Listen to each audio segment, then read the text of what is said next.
Bangladesh Jamaat-e-Islami chief reacts to Hindu killings as his country is all set for sham polls tomorrow. Speaking exclusively to India Today, Jamaat chief Shafiqur Rahman said he doesn't believe in the concept of minority as everyone is a Bangladeshi citizen. He alleged that previous governments were anti-Hindu and his party wants to get rid of this mindset.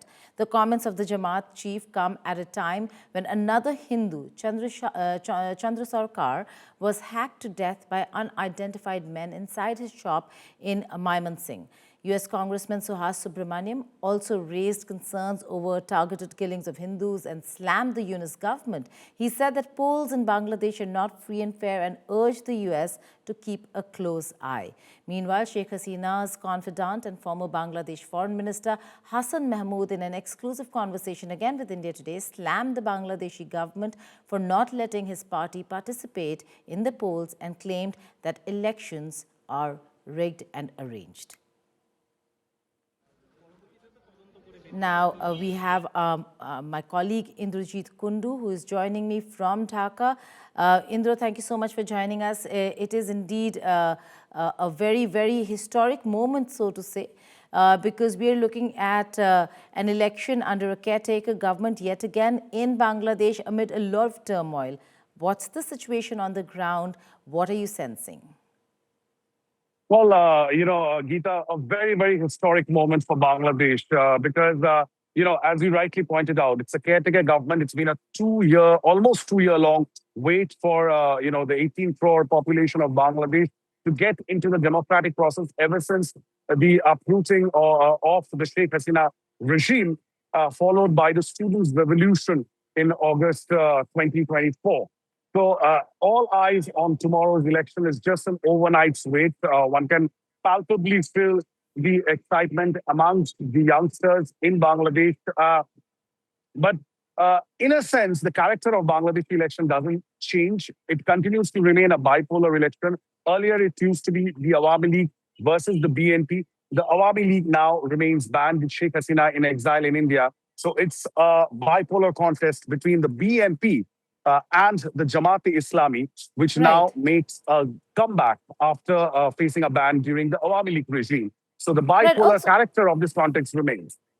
Bipolar contest remains, but then the fact that, we are looking at a BNP Jamaat. Earlier, Indra, we were talking, and a sense that I got much earlier on was that BNP was ahead. Now, it seems like it's a neck-to-neck at a time when Awami League is not there, and their supporters will have to decide and choose whether they're going to vote, and if they do, should they, who are they going to vote for? Well, that, of course, is the big question in Bangladesh right now, that the buzz in Dhaka. Who are the Awami League supporters going to vote for in these elections? Clearly, as I said, the buzz on the ground is that the BNP, given it's one of the grand old parties in Bangladesh, have been in power, have the experience of governance. Tariq Rahman has come back after 17 years in exile. Khaleda Zia, she breathed her last, and there was a huge outpouring of grief and support for the Zia family. Will that give the BNP an edge? Clearly, they do have one as far as the contest is concerned. But the Jamaat-e-Islami is also making a comeback. They were banned, and now that the ban has been lifted, and there is a sense of Islamist revival as far as the section of Bangladeshis are concerned, and especially the Dhaka University election, the Chhatra Shibir, which is the students' wing of Jamaat-e-Islami, they have won recently. So they are also gaining foothold, they are also gaining ground, and they really believe, the Jamaat-e-Islami, that they do stand a chance in these elections. So it's quite a competitive election between these two groups.